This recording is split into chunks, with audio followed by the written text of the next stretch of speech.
the government can come after you for something, but you still get your day in court, and the courts are pretty fair. And, so we've basically done a pretty good job of defending ourselves. And when we've chosen to do that, basically we have a pretty good rate of winning.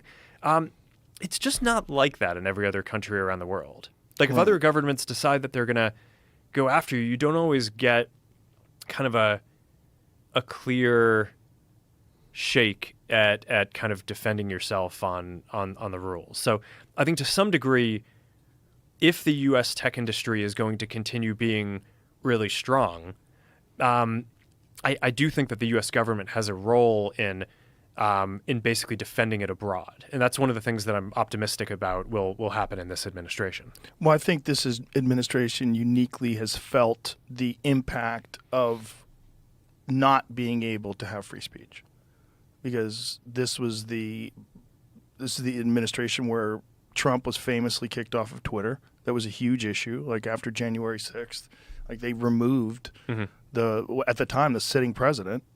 It was kind of crazy to remove that person from social media because you've decided that he incited a riot.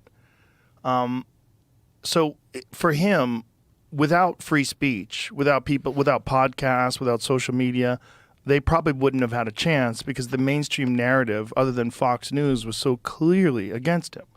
The majority of the television entities and print entities were against him, the majority of them. So if without social media, without podcast, they don't stand a chance. So they're uniquely aware of the importance of giving people their voice, free speech. But you do have to be careful about misinformation, and you do have to be careful about just outright lies and propaganda complaints, or propaganda campaigns, rather. And how do you differentiate? Well, I think that there are a couple of different things here. One is, this is something where I think X and Twitter just did it better than us on fact-checking. We took the critique around around misinformation. We put in place this fact-checking program, which basically empowered these third-party fact-checkers. They could mark stuff false, and then we would downrank it in the algorithm. I think what Twitter and X have done with community notes, I think is just a better program. Rather than having a small number of fact checkers, you get the whole community to weigh in. When people who usually disagree on something tend to agree on how they're voting on a note, that's a good sign to the community that this is